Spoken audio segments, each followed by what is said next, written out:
तपस्वी वाल्मीकि ने तपस्या और वेद पाठ में निरत, वेद के जानने वाले और मुनियों में श्रेष्ठ नारद से पूछा, हे महर्षि, इस समय मृत्युलोक में सबसे बढ़कर गुणवान, वीर्यवान, धर्मज्ञ, कृतज्ञ, सत्यवादी, दृढ़ संकल्प, सदाचारी और सब प्राणियों का हितैषी, सब शास्त्रों का मर्मज्ञ, सब कुछ करने में समर्थ, दर्शनीय, धैर्यवान, क्रोधहीन, तेजस्वी, ईर्ष्याहीन और संग्राम में कुपित होने पर देवताओं को भी भयभीत करने वाला महापुरुष कौन है?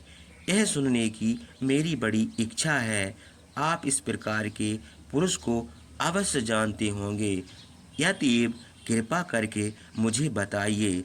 वाल्मीकि के ये वचन सुनकर तीनों लोकों को जानने वाले देवर्षि नारद ने प्रसन्न होकर कहा, हे तपोधन, यद्यपि एक पुरुष में इतने गुणों का होना बहुत दुर्लभ है, तो भी मैं सोच विचार कर इन सब गुणों से युक्त एक श्रेष्ठ पुरुष का वर्णन करता हूँ, सुनिए।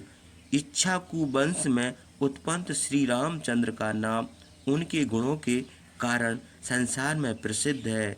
श्री रामचंद्र निर्विकार, महापराक्रमी, महातेजस्वी, धैर्यवान, सबके स्वामी, बुद्धिमान, नीतिमान, वाग्मी, श्रीमान, शत्रुनाशन और महाबाहु हैं।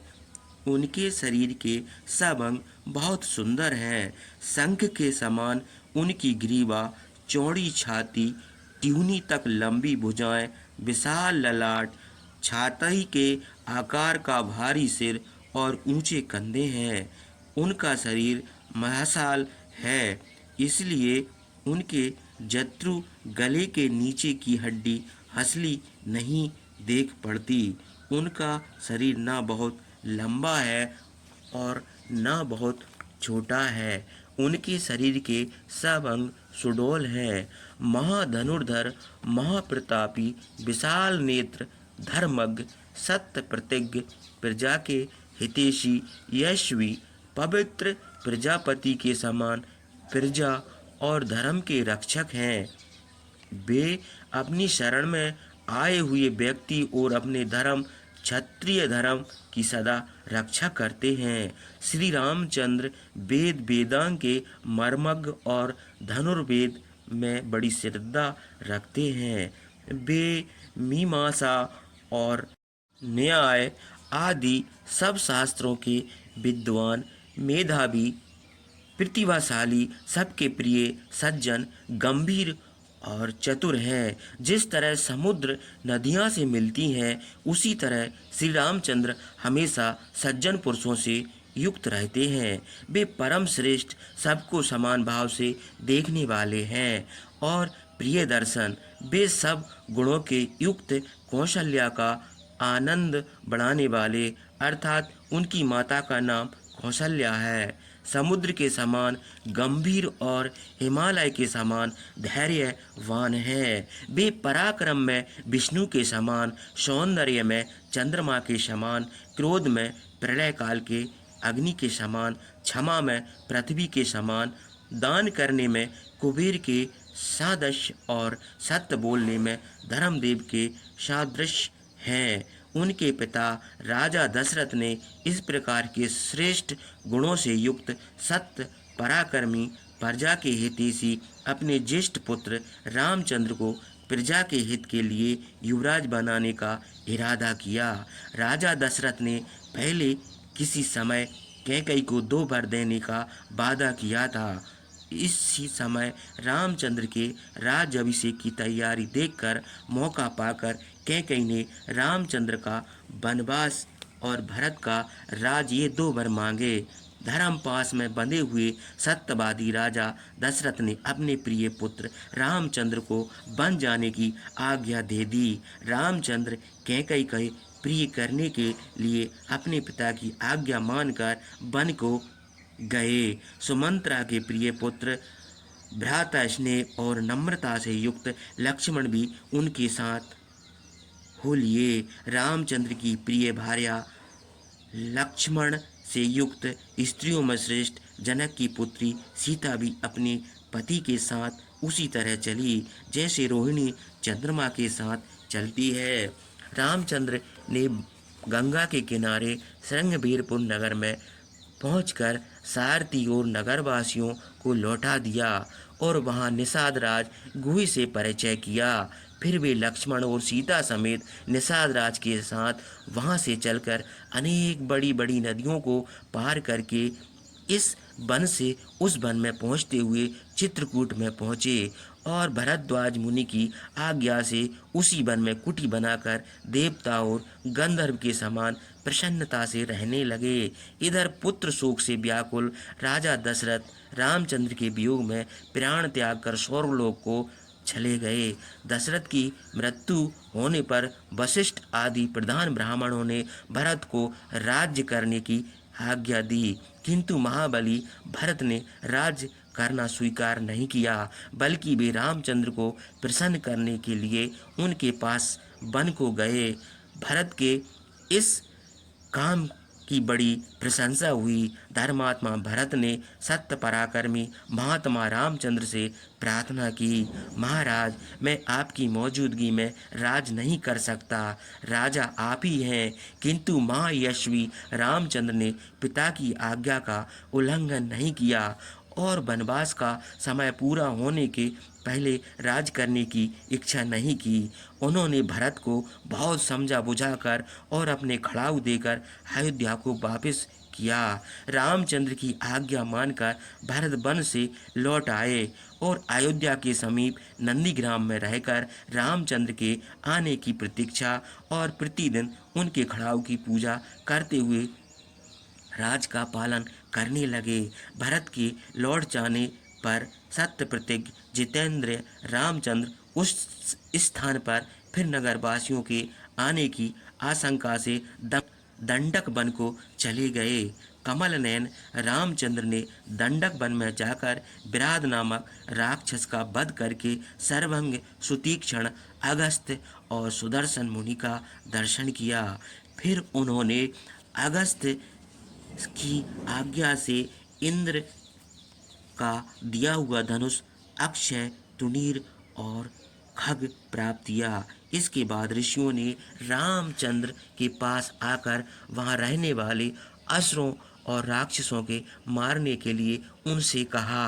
दंडक वन के निवासी ऋषियों के वचन सुनकर और उनकी दुर्दशा देखकर रामचंद्र ने राक्षसों के साथ युद्ध करके उनको मार डालने की प्रतिज्ञा की। फिर उन्होंने उसी वन में रहने वाले काम रूपनी राक्षसी शूर्पणखा की नाक और कान काट लिए और इसके कहने से युद्ध के लिए आए हुए जनस्थान निवासी खरदूषण और त्रिशरा समेत 14,000 राक्षसों को मार डाला। राक्षसों के मरने का हाल मारीच ने रावण को बहुत समझाया कि रामचंद्र से विरोध करना उचित नहीं है, वे बड़े बलवान हैं, उनसे विरोध करके खर आदि राक्षसों की जो गति हुई है उसे आप देख चुके हैं। यतएव आप उनसे विरोध ना कीजिए। किंतु काल के वशीभूत रावण ने मारीच की बातों पर ध्यान नहीं दिया और वह मारीच को साथ लेकर रामचंद्र के आश्रम पर गया। मारीच छल करके रामचंद्र और लक्ष्मण को आश्रम से बहुत दूर ले गया।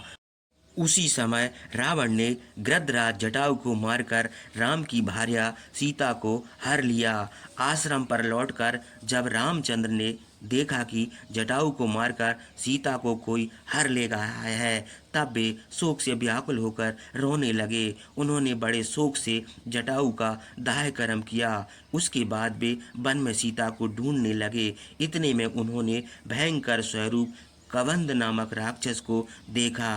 रामचंद्र ने कबंध को मारकर उसका दाह कर दिया और वह राक्षस स्वर्ग को चला गया। मरते समय कबंध ने रामचंद्र से कहा कि हे रामचंद्र, आप धर्मचारिणी सन्यासिनी शबरी के पास जाइए, वह आपकी बड़ी सेवा करेगी। महातेजस्वी रामचंद्र शबरी के पास गए और उसने उनका बड़ा सम्मान किया। उसके बाद पंपा सरोवर के पास हनुमान से उनकी भेंट हुई और हनुमान ने उनको सुग्रीव से मिलाया। रामचंद्र ने आदि बाली से अपना सब हाल और विशेषकर सीता के हरने की बात सुग्रीव से कही। सुग्रीव ने रामचंद्र का सब हाल सुनकर अग्नि का साक्षी करके बड़े हर्ष से उनसे मित्रता की। फिर सुग्रीव ने रामचंद्र को विश्वास करके उनसे अपना हाल बताया और बाली से जिस कारण विरोध हुआ था वह सब वृतांत बड़े दुख के साथ कहा।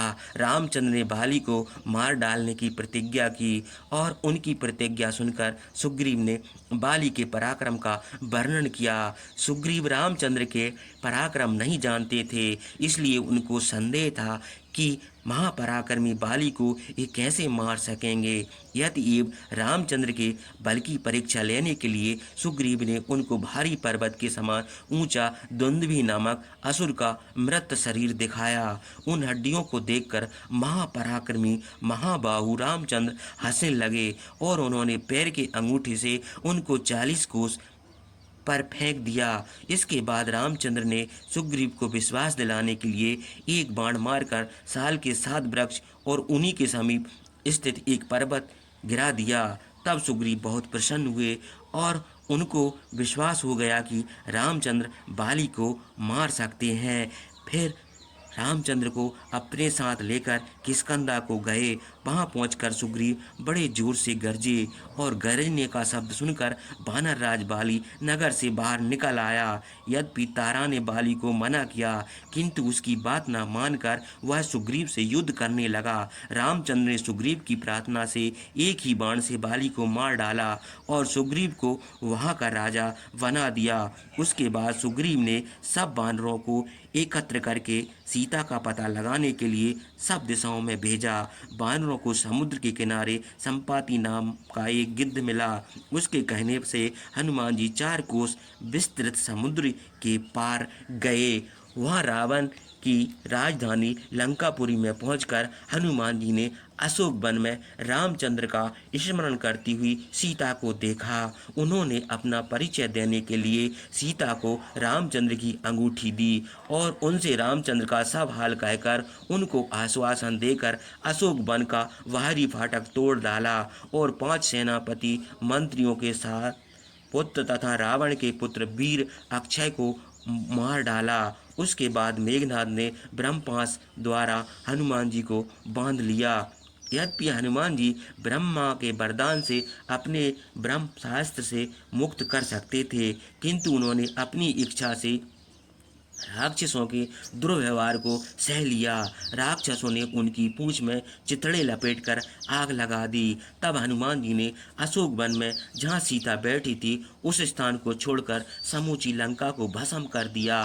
फिर वे सीता का समाचार रामचंद्र से कहने के लिए वहाँ से लौट आए। रामचंद्र के पास आकर उनकी प्रदक्षिणा करके उनसे कहा कि मैं सीता को देख आया हूँ। सीता की खबर पाकर रामचंद्र ने सुग्रीव आदि वानरों को साथ लेकर लंका पर चढ़ाई कर दी और समुद्र के किनारे पहुंचकर सूर्य के समान प्रकाशमान बाणों से समुद्र को कपा दिया। तब नदियों का स्वामी समुद्र अपना रूप धारण करके रामचंद्र के पास आया और उसके कहने से नल ने समुद्र में सेतु बांधा। रामचंद्र उसी सेतु द्वारा समुद्र के पार उतरकर लंका में पहुंचे और वहां जब उन्होंने युद्ध में रावण को मारकर सीता को प्राप्त किया तब उनको बड़ी लज्जा आई। रामचंद्र ने सबके सामने सीता को कुछ दुर्वचन कहे। पतिव्रता सीता ने उन दुर्वचनों को ना सह सकने के कारण अग्नि में प्रवेश किया।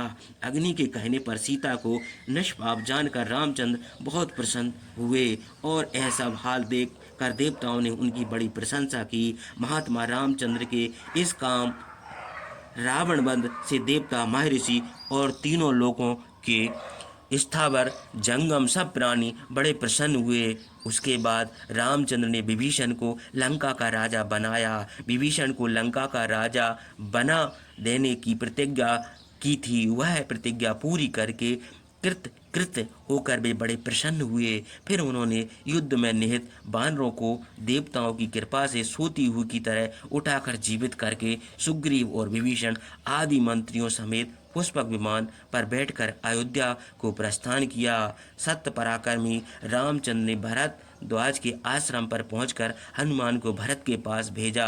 फिर वे पुष्पक विमान पर बैठकर सुग्रीव से बातें करते हुए नंदीग्राम को गए। वहां भाइयों सहित रामचंद्र ने जटाएं मुड़ाई और फिर वे सीता के साथ राज सिंहासन पर बैठे।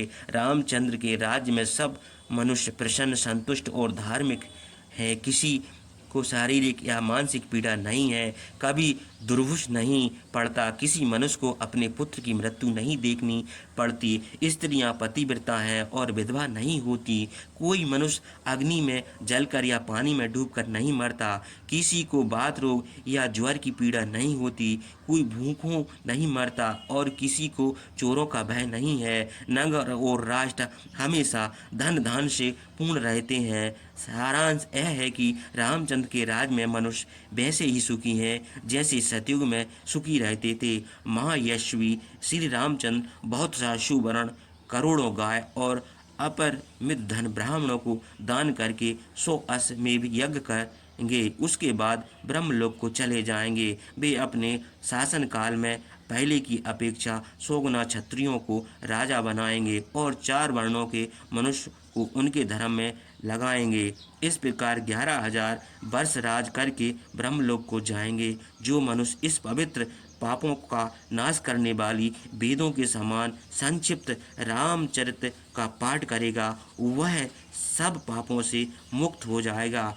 इस संक्षिप्त रामायण का पाठ करने से मनुष्य की आयु बढ़ती है और अंत में वे पुत्र, पौत्र तथा बंधु बांधवों समेत स्वर्गलोक को जाते हैं और वहाँ सम्मानित होते हैं।